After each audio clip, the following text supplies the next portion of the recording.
Welcome. Donald's got his Appa onesie. It's very in the spirit of Halloween with the, I'm guessing that's Nightmare Before Christmas background. It looks. I do, yeah. I was trying to find like another background, but this was the best. Yeah, the Apple onesie was actually like I wasn't gonna get it, but someone like I saw someone tweeted at your social media that I should get the Apple onesie, and I was like, okay, Understandable, and you are a man of the people, so we appreciate that. exactly. I mobilized your team, and they were like, I want the Apple onesie, and I was like, okay.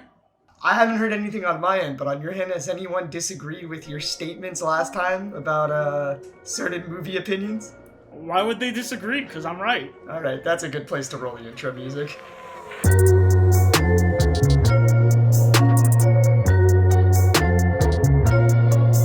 All right, guys, welcome back to another Spookcast, Spook podcast, whatever it is you want to call it.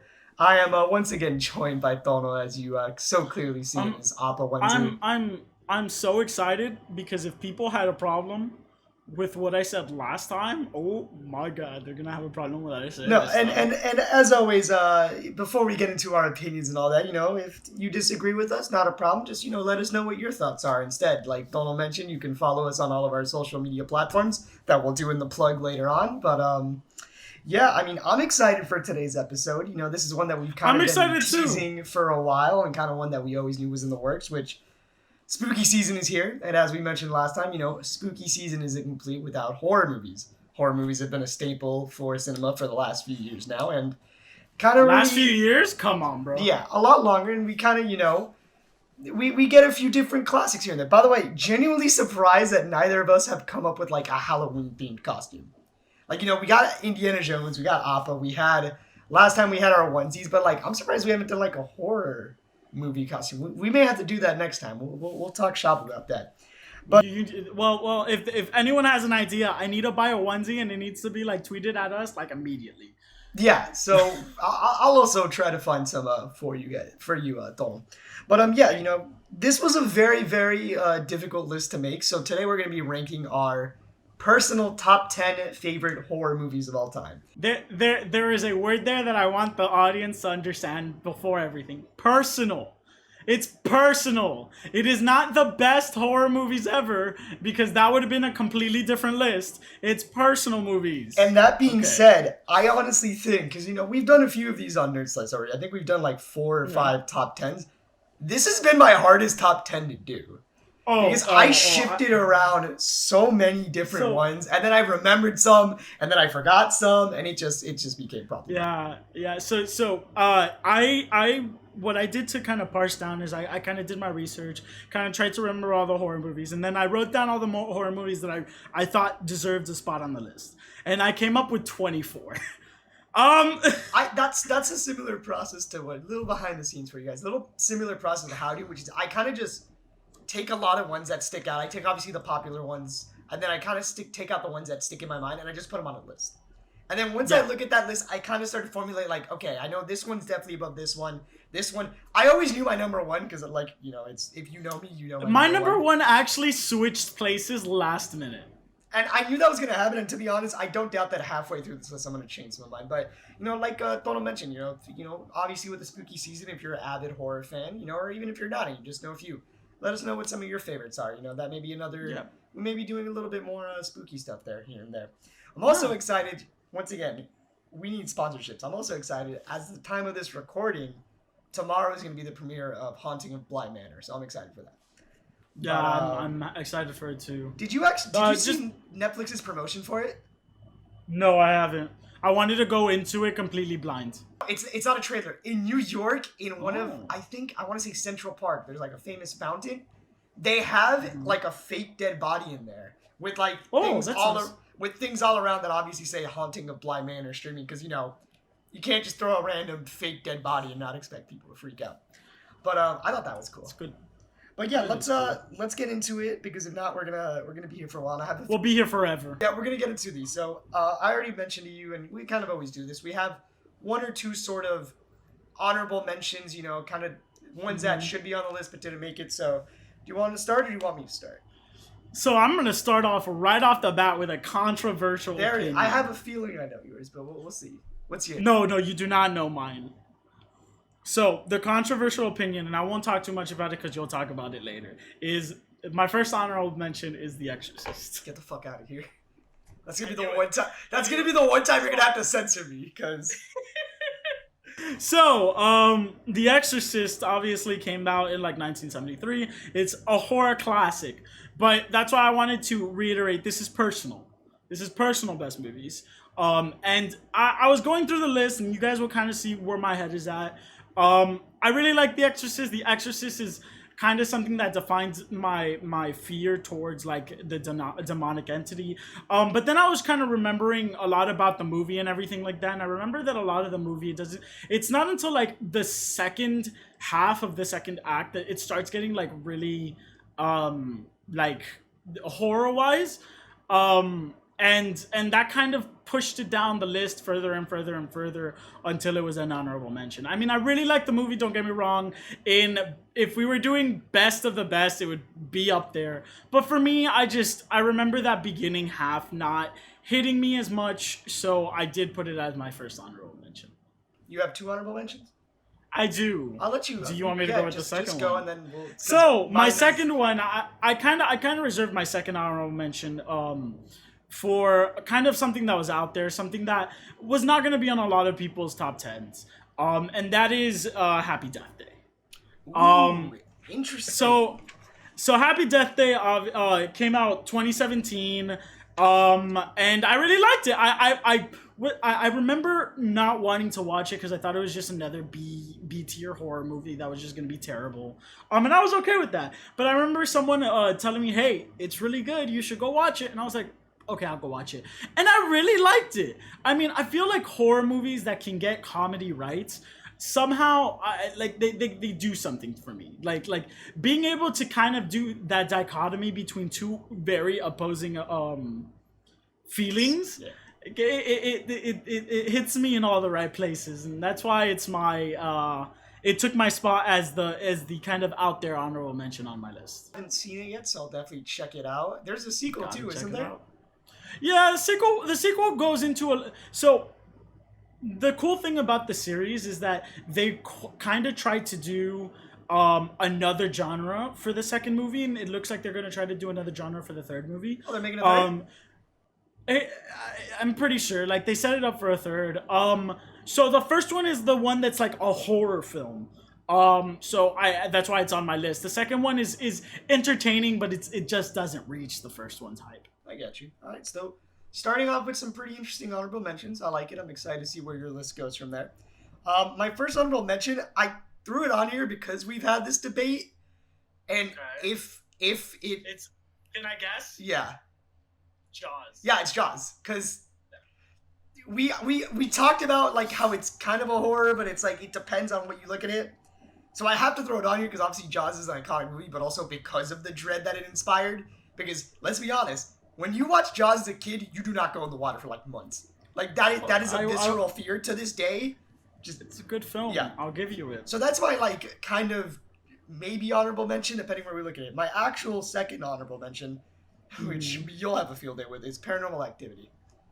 Okay, I mean, the first one, right? Yeah. The first one. I've only ever seen the first. I think I saw the second one, like Cabinet. Just because we talked about a little bit last podcast about sort of the impact that it had, and you know, it is something that if you really go into it, kind of with, because like you said, you know, the scariest things are the things that can actually happen. And, you know, someone like me and you who kind of does believe in a little bit of these sort of supernatural, you know, sort of elements a little bit here and there. You know, it is something that kind of makes you think and kind of does hit you in a level. Especially, like I said, going into it without knowing that it was fake was a whole different experience. I mean, it's the better Blair Witch Project. So, yeah, exactly. I agree. Yeah, and, yeah, it's... This is not the first and last... won't be the last time I rip on Blair Witch Project. Just... Yeah. So that's my honorable mention. Like I said, I won't go too into it just because I don't have a lot of thoughts on that one. But good honorable mentions. Yeah. So do you want to start us off with our actual top 10 countdown? Well, we will start at my number 10, and my number 10 is actually Ridley Scott's Alien. So, I mean, I really don't need to like say a lot about this movie. The movie is just a great movie. The suspense that you get throughout the entire movie and the payoffs that it gives. The film is kind of known in the film world to only have 3 jump scares, and those 3 jump scares are done perfectly. I mean, it's a fantastic movie. It's a movie I greatly enjoyed when I first watched it. In my opinion, none of the other Alien movies have been able to even touch it. It's a really good suspenseful horror movie, and it created an iconic villain. And you always get points from me when you can create something that iconic. So yeah, Alien takes my number 10 spot. What's interesting is how our perspectives are a little bit different there, because I considered it, but I really saw it more as sci-fi than horror. I mean, obviously there's the horror. Like the horror is there. Obviously. I mean, I would consider it sci-fi horror. Like it's not one genre. I'd consider it 2. Of course, but that's a good start for your number 10. Yeah. I think a lot of people agree with you that Alien is definitely one of the scarier sci-fis out there. So definitely good up there. Switching over a little bit to more modern horror movies, I have as my number 10 It Chapter 1. Okay. As I told you, as a person who was terrified of clowns for like 85% of his life, I was surprised that I put it on here, but there was something about It Chapter 1 watching it in theaters and kind of, really going into it. And obviously it's one of Stephen King's more iconic novels, and obviously there's a lot they had to, cut out for ratings to say the least. Not even time, because if you've read the book, you're right. There's some stuff there that would not fly. But I get it. With It Chapter 1, and like I said, I thought It Chapter 2 was pretty good, but not as there was a lot more in the first one that I enjoyed. Which one was? Yeah, I mean, I agree with you. One kind of touched like the perfect middle ground between like the perfect It thing, and then two kind of tried to be on the coattails of 1, but just didn't hit the same. And like I said, that's nothing against 2. I really did enjoy it and all that, but I think It Chapter 1 did really good with the character relationships. Obviously, horror is a lot more different when you have children involved, because children represent that purity, that kind of being really scared of this demonic figure. And I think all the actors in it did amazing. Bill Skarsgård as Pennywise was phenomenal. He really that was a great choice. Terror and dread of Pennywise, and the film did really good with relying on both practical and CGI, and I think that was a really, really good balance. And I remember in the theaters, going into it, kind of trying to just be, like I said, it was the very first time in a long time that I was really, really excited for a horror film. So, like I said, I have it on there, and I do think it's one of the more, like we talked about, it is one of the more iconic horror movies in the last few years. So I got it as my number 10. No, definitely deserves a spot. So in my number 9, just jumping right into it, I have probably the oldest film on either of our lists, and that's going to be Psycho. That came out in 1960. I mean, there's if you're watching this and you don't know horror films, then Psycho is like the classic of classics. It's like the movie that preceded all other movies. It's credited for beginning the slasher genre. It's credited for for having like those amazing endings. The one thing I really wanted to point out about this movie, and the reason that it's so high up on my list, and by the way, high up on my list is number 9. So the reason I really liked Psycho, and it's in my top 10, is because I really like that Alfred Hitchcock, which is the director of the film. The dude is a legend, but he had the absolute balls to kill what would be considered pretty much like the star at that time. Yeah. At the beginning of the movie, the shower scene that. Spoilers for a movie. Yeah, spoilers for a movie that came out 60 years ago. The shower scene that's super iconic, was played by what I was obviously I wasn't alive back then. What I was told was like the starlet of the time. It's like if you put Scarlett Johansson in a movie and killed her in the first 30 minutes.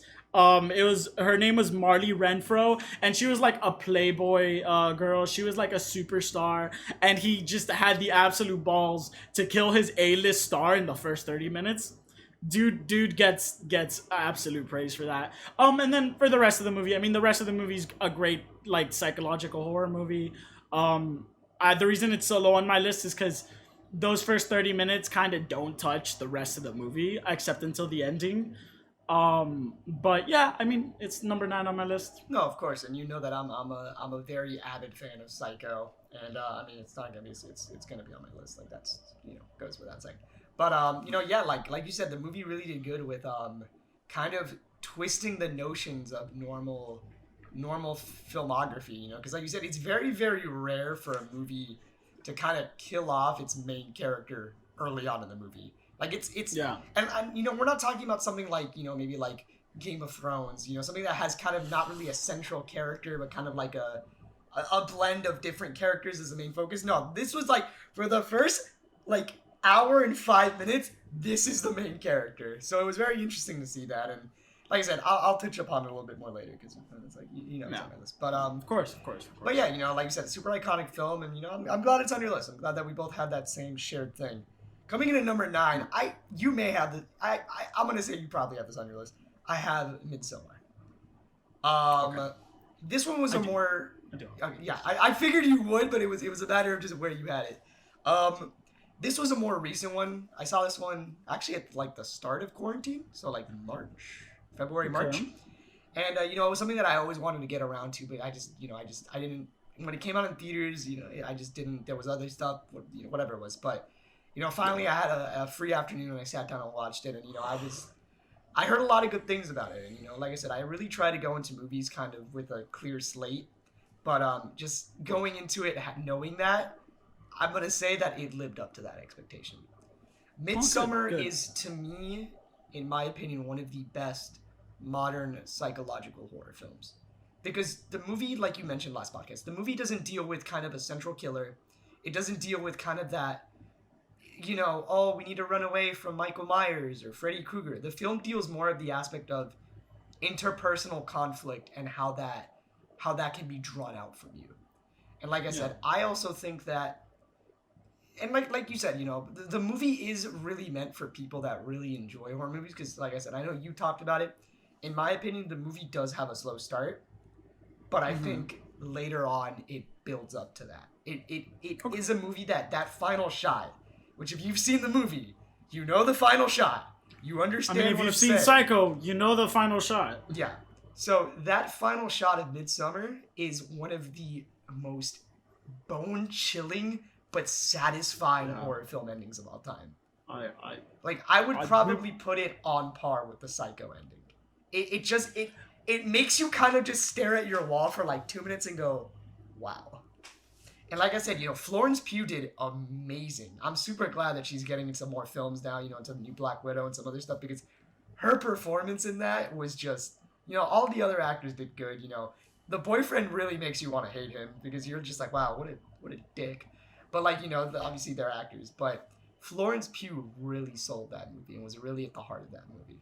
So yeah, that's my number 9. Like I said, and they'll definitely have more to listen about when it's my turn to bring up Midsommar. So at my number 8, I go to the present day, and it's Get Out. I mean, I'm not gonna put anything against it. Get Out by Jordan Peele, when it came out, in my opinion, it's better than his second film, Us. I just think that Get Out kind of hit at a moment that it was really important. People had precognition of what Jordan Peele was as a comedy person, and then his mix of comedy and timing and his ability to just put all of that together in this unsettling type of horror film. Like, it wasn't like straight horror until like the end of the film, but most of it, like, you could tell something was wrong. And then like the performance by Daniel Kaluuya was just absolutely fantastic. But I will say, I think that the reason it's so high up on my list is because of Daniel Kaluuya's friend in the movie, played by Lil Ray Howery. The dude had me dead every single time he was on screen. He was so funny at the best possible times of this horror film. And obviously, like, have I you think seen it gets... alternate endings with him? I have. They I are have. I like. hilarious. They're just great. I mean, the movie itself is great. I think that it has great timing, great suspenseful timing, great comedic timing. I think that it was one of those times that's like a director peaked really, really luckily at the beginning. Not to say that Us is a bad movie. If we were doing top 20, it would be up there, but I don't think it reaches Get Out. And no, I definitely agree with you that obviously, this was kind of a gamble because, obviously Jordan Peele at the time was really only known for his comedic stuff. Obviously Key and Peele and, some of these other films that he produced. So seeing that going into the theater, kind of being like, oh man, I wonder what kind of horror movie this is going to be. And then just having that impact and having that sort of, social commentary, but in a form that anyone can watch. But, obviously, some people experience that. And Us definitely hit, like you said, at a time where it was the perfect time to release a horror movie about social commentary. And I think You mean Get Out? Yeah, Get Out. I had Us. You get what I mean. It's cool. And It's then, cool. Yeah, but yeah, it's definitely a very powerful film, and I definitely, in my opinion, I think the best when to watch it is when you watch it the second time, because there's little subtle hints and little things that you don't catch that are meant to be on there on purpose that really make you go, I didn't notice this the first time around, and now like the twist later on in the movie. And I don't want to say anything because obviously like we try to go into the spoiler free, and it is a really really good horror movie. So, kind of going back and watching it a second time kind of makes you appreciate it even more. It makes you understand Jordan Peele's mentality. Jordan Peele is, bless the man. Man's funny and he can do horror movies. Yeah, throw him a sci-fi movie while you're at it. Let's see where this goes. But no, that's definitely a good place. Moving over to my number 8, I have The Strangers. Like we mentioned earlier with Paranormal Activity, some of the scariest movies are the ones that are realistic. The ones that really make you go, this could happen, and this is terrifying. My friend, a good friend of mine, Patrick, he's terrified of that movie because of that implication. So when I first went into it, I was like, man, I wonder why it's so scary.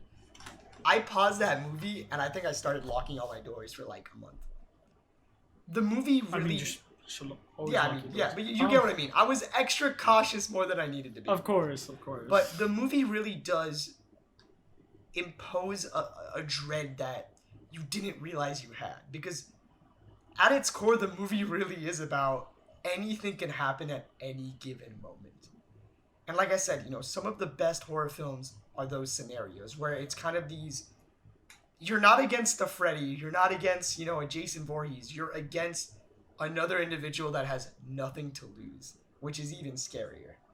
And like I said, the movie has these really tense moments that bring out sort of these characters trying to fight for their lives, but also makes you think, man, what would I do in that scenario? Everyone always jokes about, oh man, the people are going towards the noise of, the terrifying thing, but you have to wonder, what would you do in that scenario? How would you react if this was happening to you? And shout out for Strangers for actually having a pretty decent sequel, because the sequel's pretty good. I wouldn't put it as good as the original, but the movie, like I said, it's very realistic. Really does kind of impose that dread, that fear that we all kind of have. Because let's be honest, I don't know about you. As a kid, you kind of have those random thoughts of like, man, I wonder if like that car that drove by, like what happens if they just get out and just like kidnap me? Like, it takes away those really, really dark thoughts that some people have every once in a while and just goes, here, have it in a movie. So yeah. So I think the reason this movie was so scary, and I mean, I don't have it on my top 10.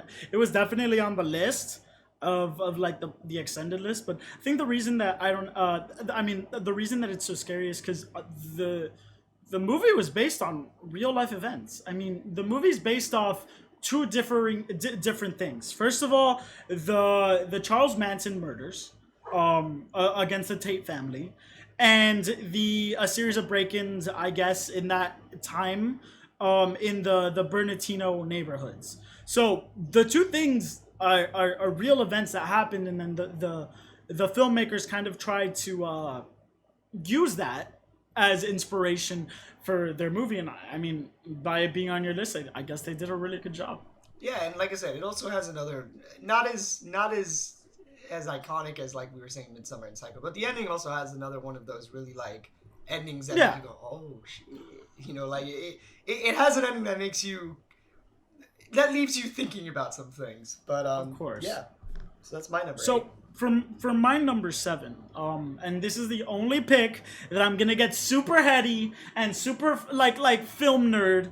I am picking a Korean horror movie. So I'm picking a movie that came out in, I believe, 2016, called The Wailing. And it's a really fringe thing. I've been telling Evan to watch it like every other day at this I'll get point. around to it. I caught it just recently, and I will say it's not for everyone. It's obviously a Korean horror, so there's subtitles and stuff like that.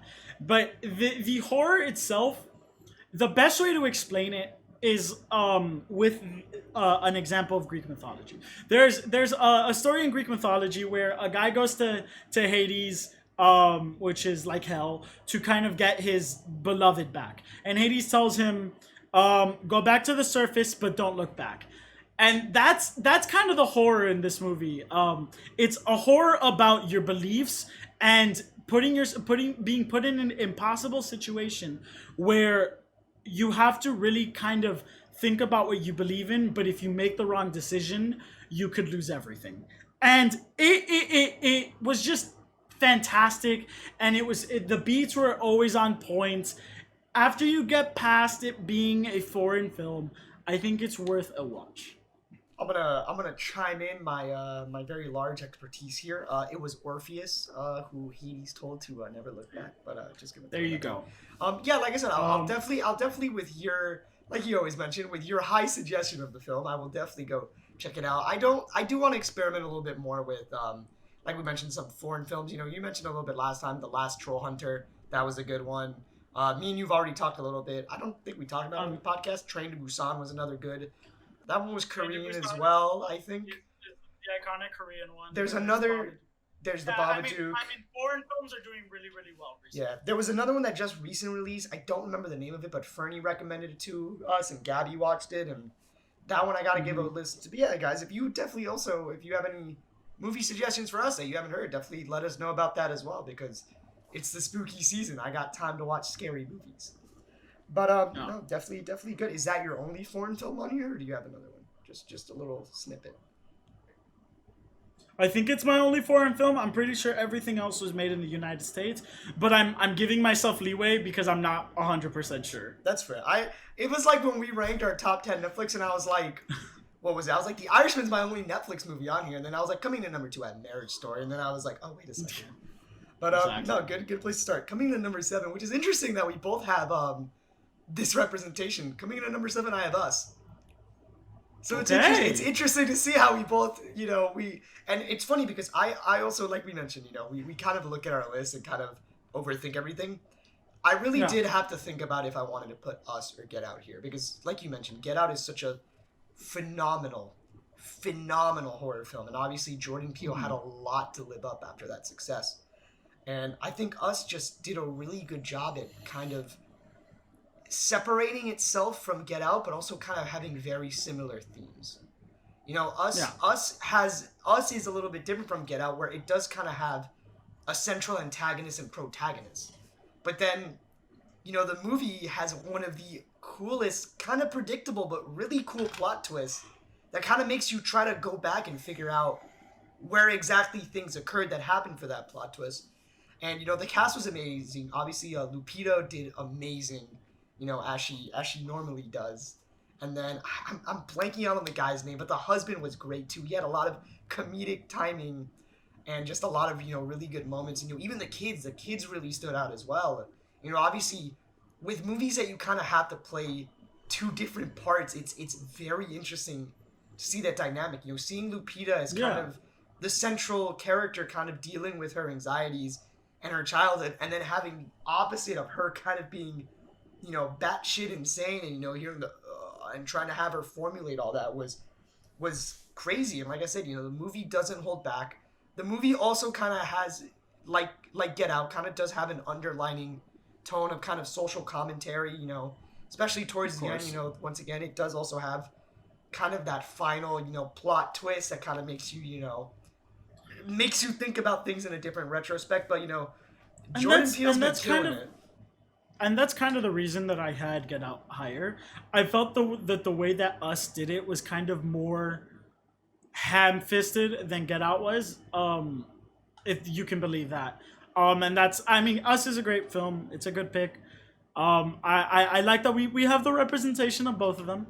But definitely, I mean, Jordan Peele is on a roll. I can't wait for his next thing. I gotta keep watching, but I've been watching a few episodes of the new rebooted Twilight Zone, and he's a producer for them, and like some of the episodes are like, but there's like 2 episodes that are really like chef's kiss. Oh yeah. So that's my number 7. So I'm going to, my number 6 is actually about my favorite horror director, and I mean it's we've talked about it. It's Ari Aster with Midsommar. Ari Aster or Aster, whatever, however you say his name. I mean, he killed it with Hereditary.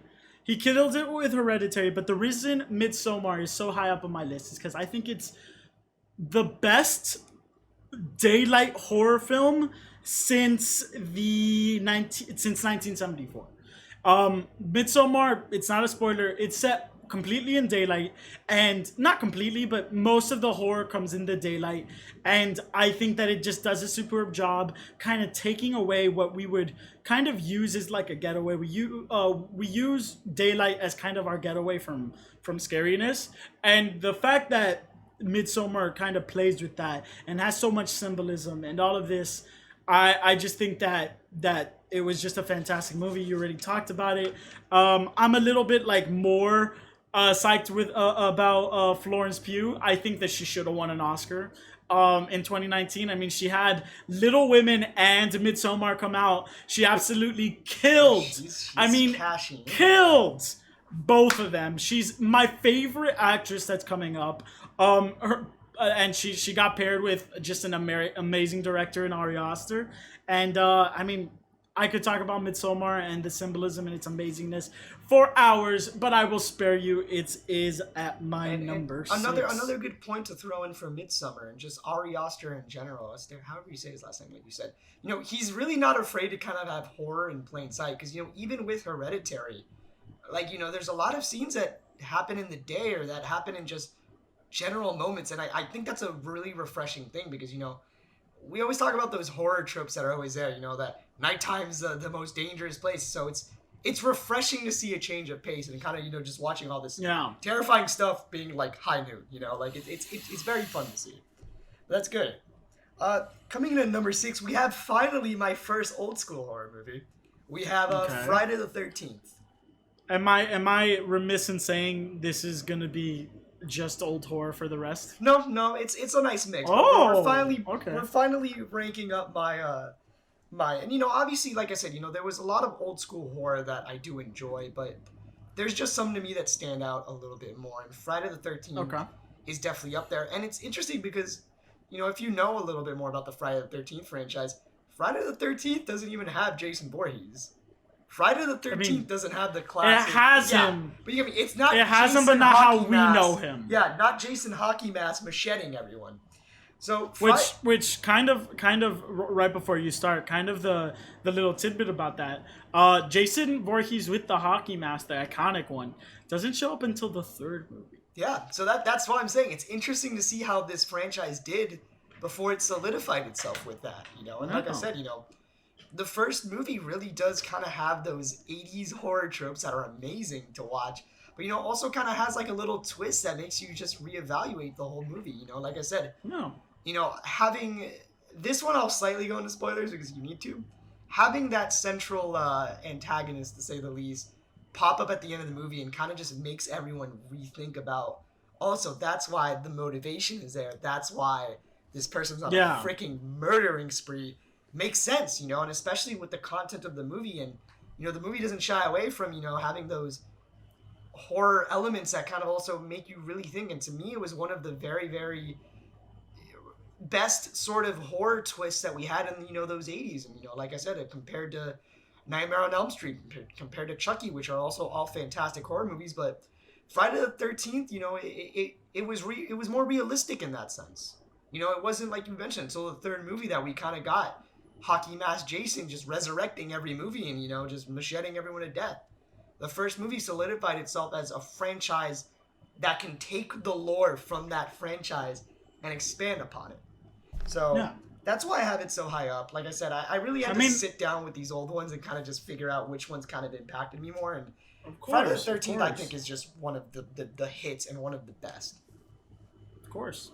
I think that the reason it's not on my list is because, like, eventually it did kind of devolve into, like... Slasher. I mean, it devolved into hack and slash Jason. It devolved further into slasher that, like, it devolved into being, like, a gore fest. And, like, it did not care about being a gore fest. And don't get me wrong, those are some of the best things about Jason, but, like, it just wasn't the same for me. I mean, that first movie kind of, like, it's a great horror film, but I think it's the series in general that kind of mystified it. So coming at my number 5, I'll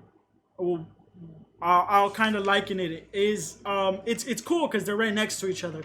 Is the best horror film set in daylight, period. And if you know your horror films in the years they came out, 1974, Texas Chainsaw Massacre came out. So I feel like Texas Chainsaw Massacre is kind of a weird film. You either have seen it and love it, or you've never seen it and you don't care about it. Can I upset you for a sec? You haven't seen it. It's fine. Haven't seen it yet. So it's understandable. I mean, Texas Chainsaw Massacre is kind of one of those things that in once you get old enough, you know exists, but most people haven't seen it. And I kind of get that. I mean, it's about a guy who has a chainsaw and he kills people. But there's also the undertone that they're cannibals, and that might set off some people. But it did kind of solidify, like, American horror as kind of like this new golden age of horror at the time. And I mean, the film is raw. It's all set in the daylight. Bubba is just a terrifying. Bubba's just a terrifying like entity, and like the fact that you kind of understand where Bubba's coming from and you kind of understand him. It just gives more and more to the film.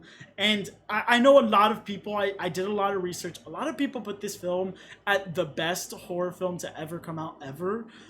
It's not that great for me. It did set a lot of tropes that are done now, and it's a great film, but there's some things that I just couldn't accept with the film. So that's why it's at my number 5. It's a great film. You should watch it if you haven't, but do understand you kind of need a stomach to watch it. So like if you don't have a good stomach for those type of things, then just like stay clear from it. 2 things. 1, Dead by Daylight set me off on Leatherface, so there may be some resentment there. 2, okay. Because obviously you would know this. I know they had the remake like in 2013 or whatever. Did the original have sequels, or it was just that one? So I can't tell you for sure. I think in the back of my head, I'm sure in my research I saw that I had some sequels. But to tell you the truth, Texas Chainsaw Massacre came out in like such a time and such a moment, and it was such a thing that like I think it's accepted that the first one that came out in 1974 is the only one, and we won't talk about any others that come out. Did you watch the remake? I did watch the remake. It's not a remake. It is trash. That's fair. And that's where I'll leave it. Okay, nope, just wondering. So, rounding off into our top finally, coming in at number 5, and this is another one that I had to sit down with 2 different franchises and kind of reevaluate. I have The Conjuring. Okay. Obviously, you know, the one that I had comparison to was Insidious because James Wan is James Wan. And I'm terrified of The Conjuring, and I would have put it on the list too. Yeah.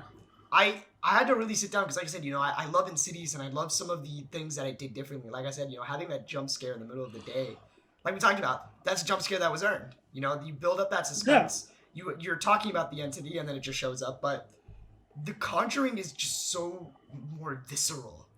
And The Conjuring, and me and you talked a little bit about it last time, you know, movies that deal with like demonic possession and you know, having reading, anytime you watch a horror movie, reading that based on a true story will just, yeah. It just sets you off. Yeah, it just sets you off. You're And like, the I'm Conjuring- about to die. The Conjuring does really well with balancing, obviously these kind of, like we talked about, these more modern jump scares, but also building up suspense. There's a moment really early on in the film, like I said, as always, I'm going to try not to spoil too much, where she's just, the husband's there, and obviously, a lot of the focus is on, the Warrens, these, which were real people, which were, this husband and wife, exorcist sort of demonologist. And there's, she deals with having sort of this sixth sense and being able to, communicate and see ghosts, that most people can't. But there's a moment really early on where he's like talking and you just see her fixated on something. And like, you don't understand why, because you're seeing it from Patrick Wilson's point of view. And then you just look and there's just feet hanging. Where like the tree is, the infamous tree. And it's not even a jump scare. The movie does so well with building suspense and having these moments. Another one that was shown in the trailer is when the wife is with the what is it, the sheet, and the sheet blows off and you just see the ghost standing there, like the figure of the ghost just standing there. And the movie does well, and you talked a little bit about it last time. That exorcism scene towards the end of the film is just so raw and so unsettling that it's to me, it's one of those films. And I almost considered putting the second one on here because I enjoyed the second one a lot. And in my opinion, once again, I actually thought the second one was scarier. But I enjoyed the first one for what it did and what it solidified itself. And then obviously we get into the whole, Conjuring Insidious has sequels, spin-offs that don't really need spin-offs, but like whatever. Yeah. To me, I didn't like the one, second one Conjuring as two. much. That's it. I didn't like the second one as much. If you watch our podcast YouTube form, you will have seen that clip in our last podcast, and you will have seen it already in this one. But yeah, I mean, the Conjuring, it's not on my list because it's just like there's so many other things. But it's the only horror film that in the last 10 years I actually had to stop watching it and leave the theater. I was so terrified. I was just so terrified of it for some reason. I think it was the moment at the end when there's like this exorcism. It's not really a spoiler. There's a demon, and demons kind of unsettle me. You've heard about it with The Exorcist, why that is. I'm kind of conditioned to hate them. So I just had I literally got up. I was on a date. I looked at the date and I go, I'm leaving, and I yeeted myself out of the theater. I just couldn't. First off, we forgot to talk about one more thing. Okay. You don't remember that? Hide and seek? What? Oh, that it still terrifies me. There's two scenes in that movie that still terrify me. The clap and when the ghost is hiding in the closet, on top of yeah, the hide and seek. Yes, that part. Oh God, no! Yes. I'm having PTSD. So my number 4, so that I can forget about that.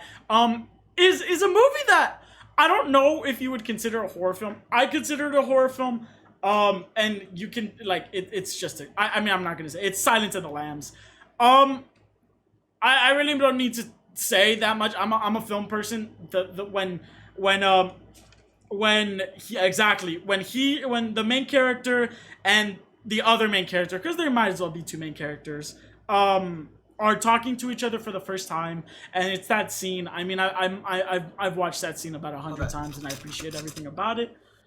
And then the ending of the film is great. I mean, everything about that film, it's like a crime drama, but it still has that suspense and horror, and what I would consider the villain of the movie. He's just, you love him so much, and he's and he's played by Anthony Hopkins, and Anthony Hopkins is a treasure. I mean, the movie's great. You should have watched it already if you haven't, and you're not a horror person. This is kind of one of the tamer horror films, so I definitely think you should watch it, and it's just fucking awesome. Yeah, but that's at my number 4. Great film. I definitely want to watch the Hannibal TV show. I've heard a lot of good things about that. I heard it does really well with having a lot of that horror thriller elements while also kind of providing a nice little backstory. But yeah, no, that's a good number 4. Coming in my number 4, which, little spoiler alert, is going to be my final modern horror film. I have The Witch, or The Vitch, however you want to say it. The Witch. I call it The Witch. The Witch is weird because The Witch is one of those movies that I had to go back and watch twice because the first 20 minutes just got away from me. And part of that is because for some reason, wherever I found it, there were no subtitles. And I don't know if it was just me, but like them talking was just very low that I couldn't understand any of them. But when I did get around to watching it finally, what a movie. And what the first like 10 minutes of the movie really makes you go, what the hell am I watching? Because the movie really is one of those films that you really have to go into it with a very open mind. The movie, little plot, of the movie, the movie takes place back in, olden times, back when they had the witch trials and, the pilgrims and, all the, whatever it is. The Salem witch trials, yeah. Yeah, all that fun religious, times. And, it kind of deals with this family, kind of going through stuff and, and then their child gets kidnapped by a witch. And, but the way it's portrayed and the way that the main character, which is the daughter, kind of deals with things and kind of goes through these things. And like I said, the movie does really, really well with building up suspense. One of the best moments, which was in the trailers where she's playing peekaboo with her little sister or her little brother. I don't remember if it was a boy or girl.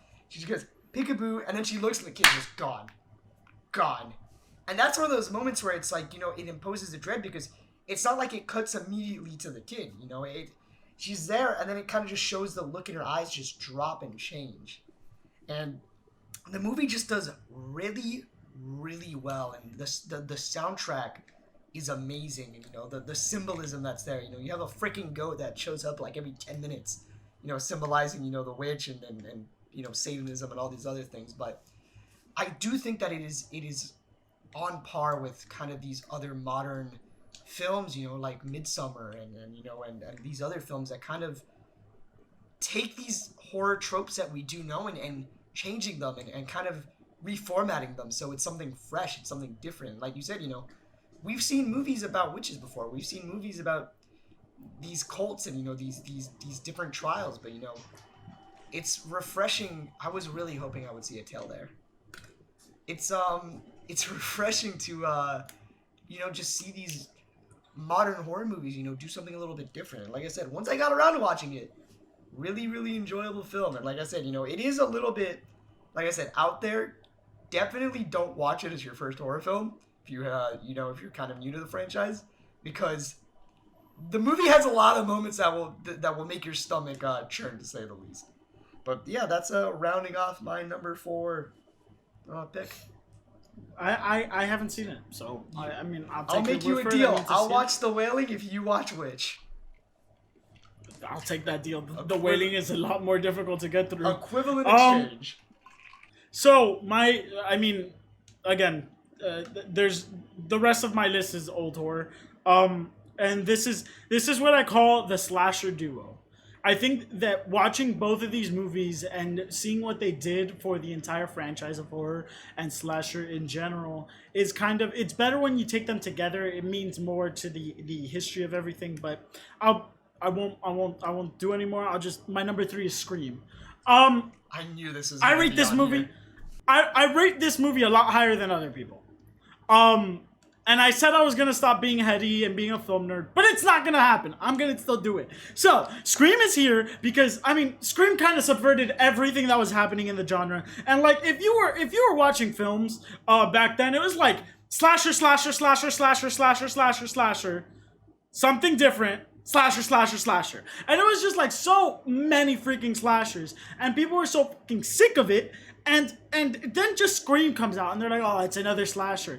And then this slasher was so comedic, and like I said, something being funny kind of like puts it higher, because if you can do horror and funny at the same time, I think you do it. But then Scream kind of subverted everything that was built from slasher and it just it's one of those things. It's like when a genre is dying like the slasher genre was, and something comes out that subverts everything and kind of does it in a way that kind of revitalizes your love for it. I have so much love for that, and that's why Scream, in my opinion, is just it's there. It's number 3 on my list, and it's only number 3 because number 2, you'll see, started the genre in my opinion. So it's fair.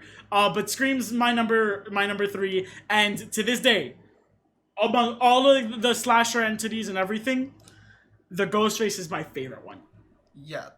The only reason I couldn't put Scream on this list is because Scary Movie kind of ruined that for me, and now I kind of just see them as the same thing, and it's hard to differentiate. But no, I get that, but Scary Movie had the Ghostface going "What's up?" and that just makes it better for me. And that solidified my love for Ghostface. And I will say, you know, with Scream, those first 5 minutes, you know, with Drew Barrymore and having the whole "Do you like scary movies?" that was a great way to start the film and kind of set the tone for the film. I'm actually excited. I haven't watched the last one that came out I think it was like 5 or 6 years ago, but I am excited for the new one that's coming out. So I gotta catch up. I am too. It's one of those. It's the only horror franchise that I will religiously watch all of them, even if they're bad, just because I like the movies. I don't know why. I just love the movies. So I have a feeling our next 3 are kind of either be the same or kind of be in that same category. As I mentioned, from here on out, it's gonna be a pair. I'm gonna have all old school stuff. Coming in at number 3, I have John Carpenter's Halloween. I have a feeling it's going to be on there for you too. It's not going to be a spoiler, but Halloween to me is the best 80s sort of horror film that we got. And I think part of that comes with how Michael Myers is presented and kind of how Laurie Strode is presented. Halloween to me, Donald's waiting for me to say that it's a slasher, so you can be looking at a slasher. It's hard to focus with you nodding. Michael Myers to me is such a great embodiment because, you know, you have these moments where Michael Myers is kind of just lurking in the background, and it's not a jump scare. It's kind of just suspense building, and it's so fun. And like I said, having that super iconic da-na-na-na-na-na just echoing at different volumes throughout the film just solidifies it. And Laurie Strode is awesome. She's presented as kind of this character that, for the time, you know, you had a lot of these, you know, horror movie characters, you know, a lot of these, how they call them, final girls, you know, which are the target of the killer, you know. But Laurie Strode is presented in a way that she's a normal person, but she defends herself, you know. She understands that this is life or death, and, you know, Michael Myers is just a looming embodiment of a figure with, for some reason, what's this guy's name? A William Shatner mask, which I will never complain because he looks terrifying, but what an interesting pick. And, you know, like I said, you know, we talked a little about it last time, having that new sequel that came out, because apparently all the other ones weren't canon, which, thank God. But, you know, even having that new sequel, it kind of kept those same core elements, and I'm very glad, because Halloween was such an important film for horror. And, you know, it really solidified to me. You were saying that you think that, you know, Ghostface is, you know, one of your top kind of scary, you know, sort of entities. I think Michael Myers is up there. Once again, that also comes from playing like hours of Dead by Daylight, but, you know, I think Dead by Daylight kind of ruined and kind of embraced some things for us. So, like I said, I'm like you. I can go on for hours about Halloween and themes and, you know, the score. And you bet your ass that they're gonna hear another 4 minutes of Halloween, because Halloween is my number 2, and go. Obviously it is. Yeah, obviously it's my number 2, and I mean, Michael Myers is only like is second only to Ghostface, but I mean Halloween is if the number 1 didn't exist, and number 1 didn't exist for me in a certain place, Halloween would be my number 1, bar none, and it's because of one scene, and I can tell you exactly what scene it is. It's Laurie Strode walking in the town, and she's just, you see a shot of her close amongst some stores, and like behind her there's a street, and that's the shot. And I will tell you exactly why that shot's awesome, because if you look in the background, in a car, you just see Michael Myers sitting there in the car looking at her. And you know, like my first watch, I didn't know that. My second watch, I didn't know that. And then my third watch, I'm like looking at the background and I just see him, and I'm like, okay, that's creepy as fuck. You just pause it and you're like, interesting.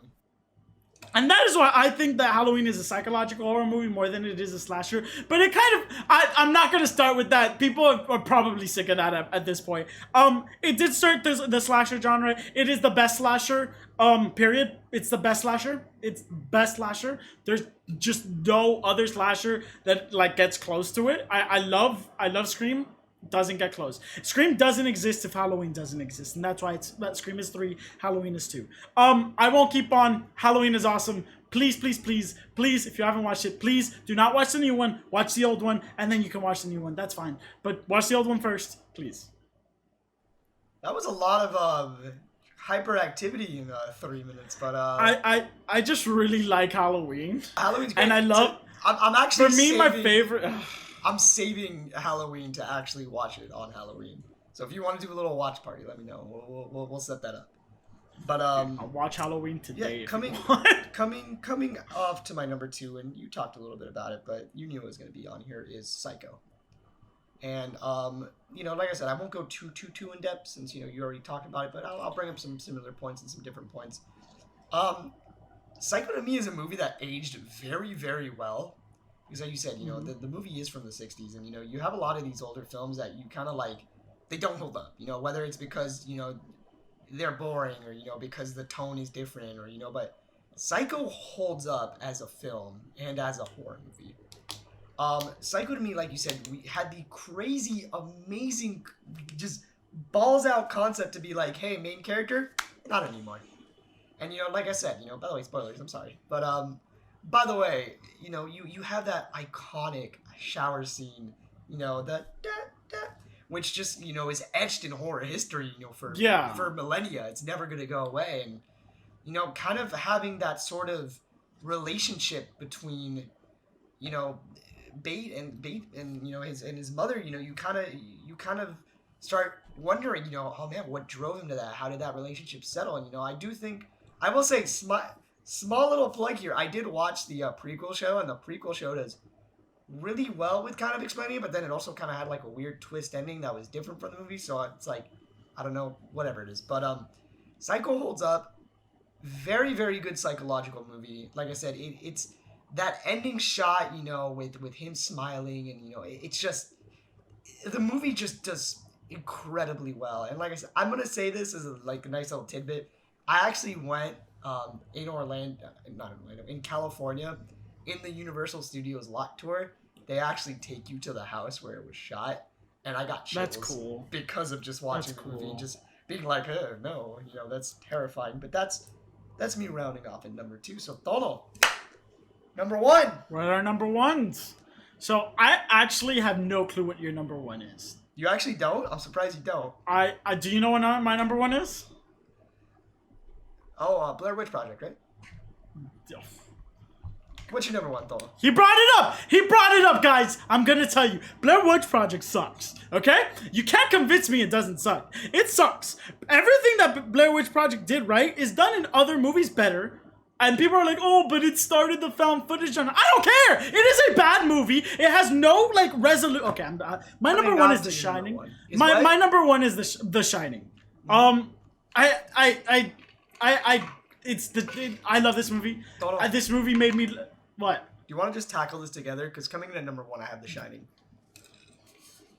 I'm glad we're on the same page. I'm glad we're on the same page. You were like, I don't understand what yours could be. And I was like, does he really not understand what my number 1's going to be? I figured it was The Shining. But I just, our lists are so weird that it could be anything. Our lists are sometimes very coincide, but then some other times we're like, the opposite. But we'll definitely tackle this one together. What a movie. There you go. That's the podcast. So, I mean, when did you first watch The Shining? Definitely not when I was a kid. The Shining was definitely a horror movie that I recently watched. I want to say 6 years ago, 6 or 7 years ago. I was already 19. Yeah, 18, 19. I first had a chance to watch The Shining when I was a teenager. I was a freshman year in college. I was hanging out at someone's house, and they were like, "Oh, let's watch The Shining." And the minute that the movie starts, I knew something was wrong. And then the minute that there's blood in the elevator, I left the house. I just left the house. I was like, nope, I'm not watching this. And I had never finished The Shining. And then freshman year college, first film class. They were like, oh, okay, so this week we're gonna watch The Shining. And so I had to sit there and watch the rest of the movie. I mean, I was older. It didn't scare me as much.